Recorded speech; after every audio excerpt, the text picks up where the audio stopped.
Well, for more on this development, we're now joined by Retired General Rick Hillier. He was Canada's Chief of Defence Staff from 2005 to 2008, and among his many current roles, now chairs the Ukrainian Strategic Advisory Council and also does some work with Quest Defence, which is a defence contractor. General, thank you for taking the time.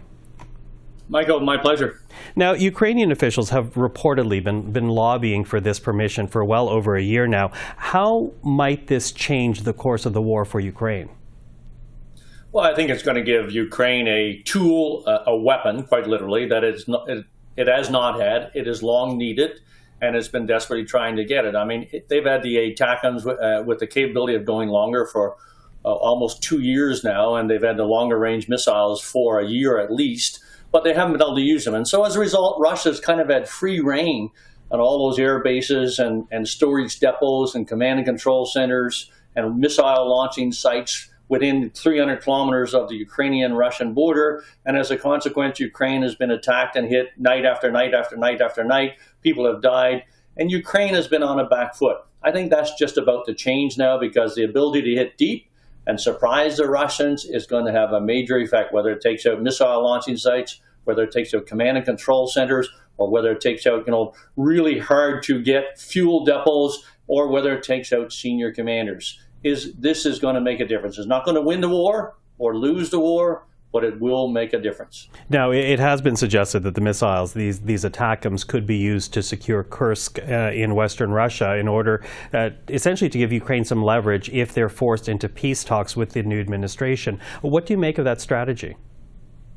Well, that's not a strategy that is going to put Ukraine in a winning position. Yeah, it's a tactical move, if you will, that will give them a better seat if there should be discussions about how this war could be ended in the very short term. But I think what it will do is give Ukraine an opportunity to really make an impact on Russia's ability to continue to wage the attacks upon Ukraine and Ukrainians right across the country. And whether that's troops moving forward, they can take out crucial bridges. You can take out oil and gas nodes. You can take out those command and control nodes. And in fact, you can take out concentrations of troops in areas by using specific ammunition. So I think it goes beyond more than Kursk and what it can do there, although it would be helpful.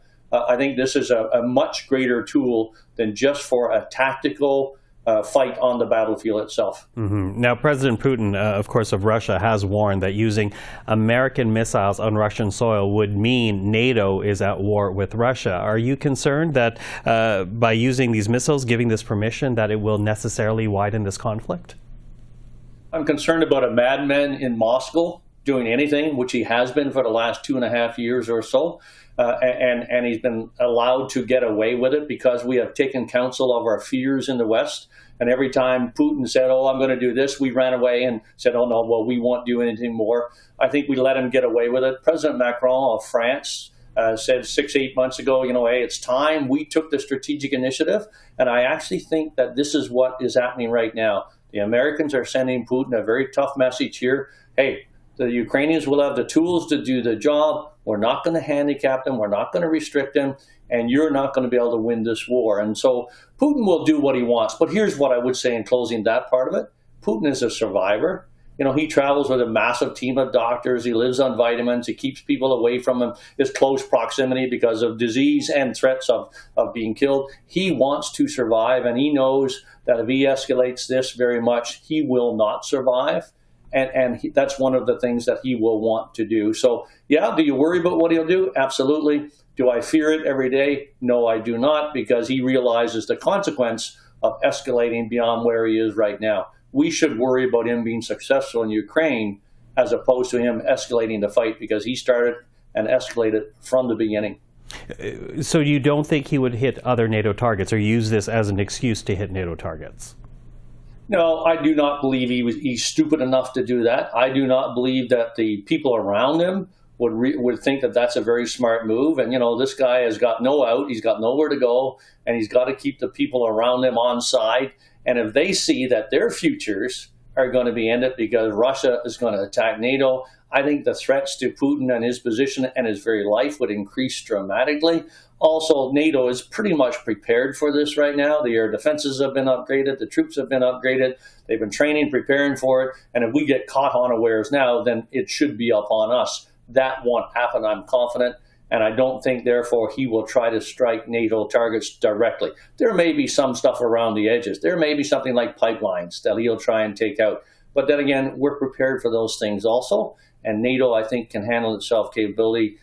Its own capability is sufficient to handle itself against Russia. Mm-hmm. You know, what's interesting, perhaps troubling, is the fact that this permission is being granted by Joe Biden.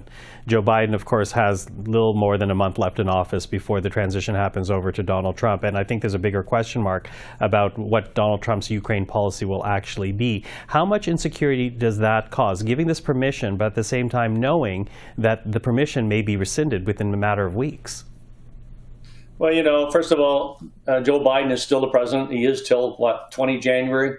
And so within his command authority to do this, I understand. And clearly he has done it. What the Ukrainians can do in 3 months is pretty incredible. And they can put Russia's strategy on its back foot without question. What happens after 20 January? I don't know. I can only guess at certain things.